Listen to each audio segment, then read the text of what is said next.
Federico Steinberg. I'm the Prince of Asturias Chair at Georgetown University and also a Senior Fellow at the Elcano Royal Institute, a think tank in Spain.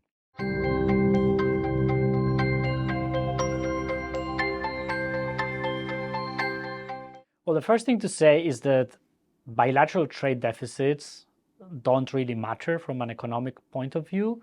The overall current account deficit or surplus of a country might matter, especially if it's a deficit and there are problems to finance it, but that's not the case of the United States. So some people would argue that that doesn't even matter.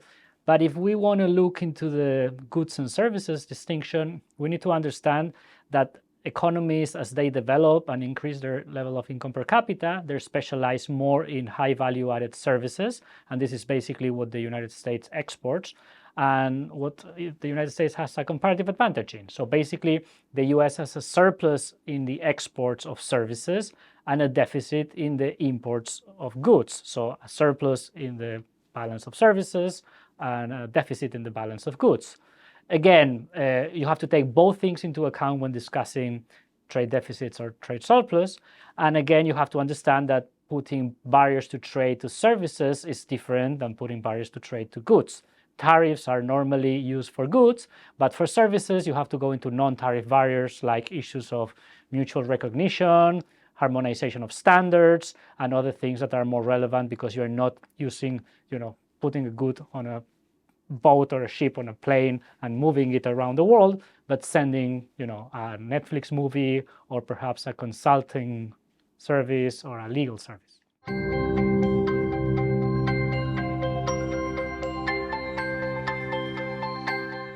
The American and the European economy have been deeply integrated since the end of the Second World War, and this transatlantic economic space that paradoxically doesn't have a free trade area because there remain some tariffs, has been the most dynamic part of the global economy in many of the decades that followed the Second World War, up until the rise of Asia, mainly after the 1990s, I would say. This goes for trading goods, trading services, and especially foreign direct investment. So there are many, many interlinkages. The stock of investment, of bilateral investment flows is huge. It creates a very large number of jobs in both sides. And also it creates important ties because it's important to understand that economic flows have also to do with movement of people and ideas. And that's where the transatlantic economic space has been very integrated, underpinned by NATO, security alliance, and also by shared values.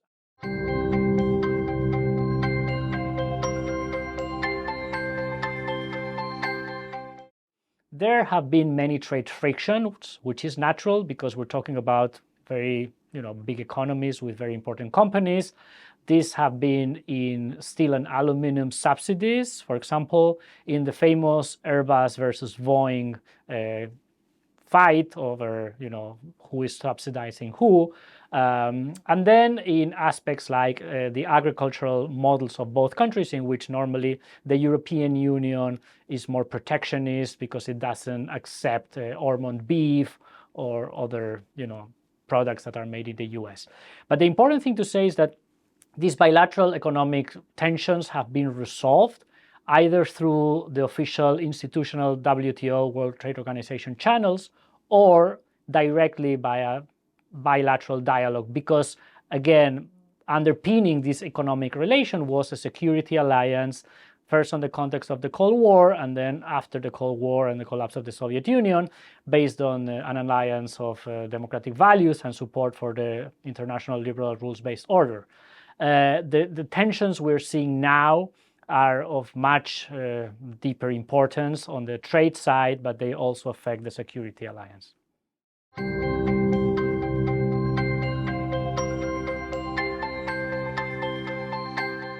The closer you are to the EU, the more you trade with the EU.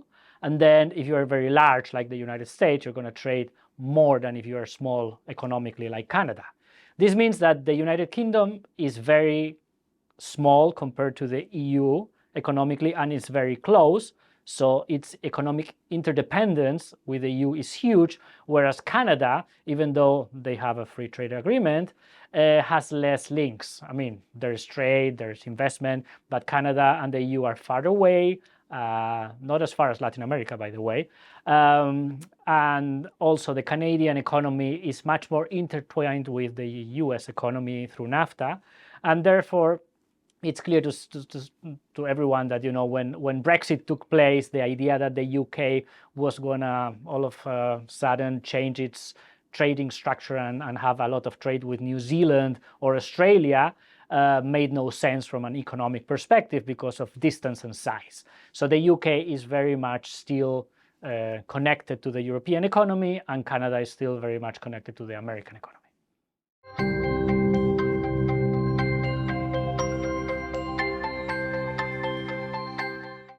Well, declining trade relations between the US and the EU will mean, first and foremost, a reduction in prosperity, a destruction of jobs overall in net terms, and also an increase in mistrust between historical allies, which is particularly complicated in a world of geopolitical competition, the rise of China, revisionist Russia, and other structural changes happening in the global economy.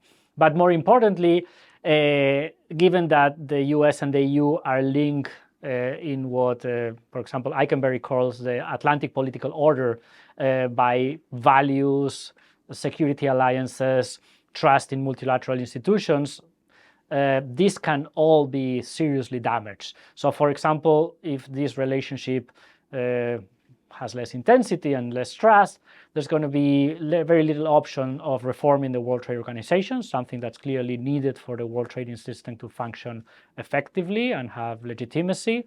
And also, it could impact how NATO evolves in the future.